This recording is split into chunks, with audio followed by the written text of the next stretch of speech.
안녕하세요. 영상 만드는 남자 정훈입니다. 이번 영상은 베이직 점프 과정에서 로딩 앤 엣지 체인지 이후 단계인 어프로치에 대해서 준비했습니다.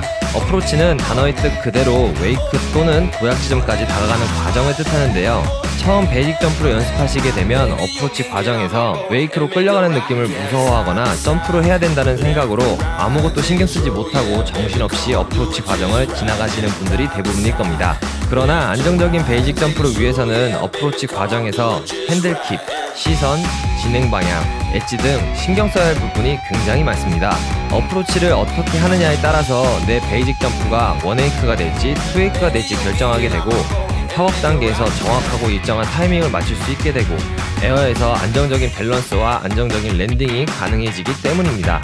원웨이크를 뛸 때보다 슬라롬을 멀리 나갔는데도 똑같이 원웨이크 점프가 된다거나, 팝업 타이밍이 들쑥날쑥하다거나, 에어에서 밸런스가 계속 무너진다거나 하는 문제를 겪고 계신 분들은 어프로치 과정에서 해답을 찾으실 수도 있을 것 같습니다. 또한 베이직 점프 단계를 나눠서 설명드리고 있지만 하나하나가 별개의 과정이 아닌 모든 과정은 서로 유기적으로 연결된 하나의 과정이라는 점, 그렇기 때문에 한 과정에서의 실수가 나의 베이직 점프를 들쑥날쑥하게 만드는 거죠. 항상 모든 과정은 서로에게 영향을 미치는 하나의 연결 과정이라는 점 명심해 주시고 연습해 주세요. 안정적인 어프로치 자세를 만들기 위해서는 정확한 로딩 앤 엣지 체인지 과정이 선행되어야 합니다. 먼저 로딩 앤 엣지 체인지와 어프로치 진입 과정을 한 포인트씩 나눠서 각 포인트가 로딩 앤 엣지 체인지와 어프로치가 어떤 상관관계가 있는지 설명하면서 이해를 도와드릴게요. 로딩 앤 엣지 체인지에서 가장 중요한 포인트는 바로 양발의 균등하게 체중을 이동함과 동시에 엣지의 변화를 주는 과정이라고 말씀드렸습니다. 이 과정이 정확히 이루어지게 되면 어프로치 진입 시 보드의 엣지 면적을 최대한 사용할 수 있게 되고, 엣지를 사용한 어프로치 구간의 가속이 원활해집니다. 로딩 앤 엣지 체인지에서 시선과 골반은 보드의 앞쪽 진행 방향을 유지해야 된다고 말씀드렸습니다. 이 부분은 어프로치 때에도 동일하게 유지되어야 하는데요. 예를 들어 로딩 앤 엣지 체인지에서 시선과 골반이 먼저 선행하게 되면 어프로치 진입각이 세지게 되고 엣지 컨트롤과 줄의 텐션 관리에 문제점이 생기게 됩니다. 로딩 앤 엣지 체인지 구간에서 약해진 줄의 텐션을 유지하면서 핸들을 몸쪽에 유지해야 된다고 말씀드렸습니다. 이 부분은 어프로치 진입 시 핸들 킵과 줄의 텐션 관리와 관련이 있습니다. 예를 들어 약해진 줄의 텐션을 유지하지 못하고 텐션이 완전히 없어진 상태에서 어프로치로 진입하게 되면 텐션이 갑자기 확 강해지면서 상체를 뺏기거나 이로 인해 엣지가 풀리는 등의 문제가 발생하게 되는 거죠. 정리하자면 체중 이동과 엣지의 변화는 엣지를 통한 가속, 시선과 골반은 진입 방향, 줄의 텐션은 어프로치 시 자세 유지와 상관관계가 있다고 이해하시면 될 것 같습니다. 자, 그럼 어프로치 자세와 과정에 대해서 알려드리도록 할게요. 안정적인 어프로치 자세를 위해서 가장 먼저 신경 써야 할 부분은 핸들킵입니다. 먼저 핸들을 몸쪽으로 가져온 상태에서 어깨는 살짝 뒤로 접어주신다는 느낌으로 팔꿈치를 옆구리에 붙여주시면 됩니다.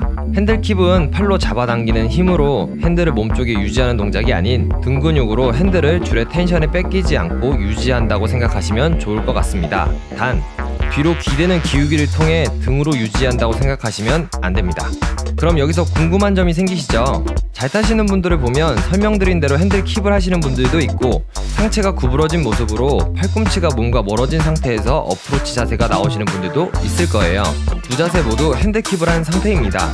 이러한 차이는 쉽게 설명해서 얼마나 엣지를 강하게 세웠느냐에 따라 다운 동작과 이로 인해 상체보다 보드가 앞으로 나가게 되면서 중심을 잡기 위해 상체가 구부러지게 되고, 이에 따라 팔꿈치와 핸들의 위치가 몸과 멀어지게 되는 거죠.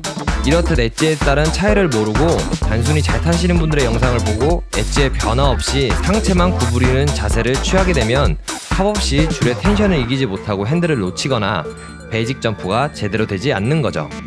그럼 이어서 엣지의 세기와 속도를 조절하기 위한 다운 동작을 설명드릴게요. 로딩 앤 엣지 체인지 후 어프로치로 진입하게 되면 영상에서처럼 점점점 앉는 듯한 자세를 만드는 것을 보실 수 있습니다. 단순히 가만히 서서 발목을 이용해 엣지를 세우는 형태가 아닌 골반과 무릎을 통한 다운 프레스로 엣지가 강해질 수 있도록 하는 동작인데요. 다운 동작을 통해 얼만큼 엣지를 눌러주느냐로 어프로치의 속도와 세기, 그리고 앞에서 설명한 핸들킵의 동작이 달라지게 되는 거죠. 다운 동작은 로딩 앤 엣지 체인지에서 어프로치로 진입하면서 엣지와 줄의 텐션이 강해지는 정도에 맞춰서 서서히 다운 동작을 하는 것이 포인트입니다.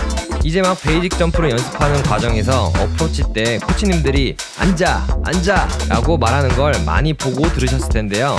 처음엔 다들 앉으라니까 그냥 앉아버리기만 하죠. 앉으라고 표현하는 이유가 바로 엣지에 골반과 무릎을 통해 다운 프레스를 줘서 엣지가 점점점 강해지고 속도가 붙는다는 걸 느끼게 하기 위해서입니다. 바로 이 부분이 내 베이직 점프가 같은 거리에서 어프로치 했을 때 원웨이크가 될지 투웨이크가 될지를 결정하는 가장 큰 부분인 거죠.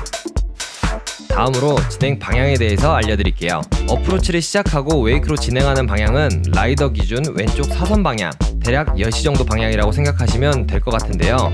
진입 방향이 9시 즉 90도, 직각에 가까워지면 가까워질수록 줄의 텐션이 너무 강해져서 컨트롤하기 힘들어지고 팝업 타이밍도 팝업 동작도 힘들어지게 됩니다. 항상 대각선 사선 방향으로 진행한다고 생각해주세요. 로딩 앤 엣지 체인지와 마찬가지로 골반은 보드의 앞부분이 진행하는 방향을 유지해주시고 상체는 배를 향해 열리지 않은 상태에서 시선만 웨이크를 바라보면서 자세를 잡아주시면 도움이 되실 거예요. 그리고 어프로치 시 체중 밸런스에 대한 부분은 뒤에서 실수 유형과 함께 설명드리도록 하겠습니다. 내용을 정리하다 보니 생각보다 너무 길어져서 오늘 영상은 여기까지고요. 어프로치 연습 방법과 팁 그리고 실수 유형을 정리해서 어프로치 2편으로 돌아오겠습니다. 오늘도 영상이 도움이 되셨다면 구독과 좋아요도 부탁드릴게요.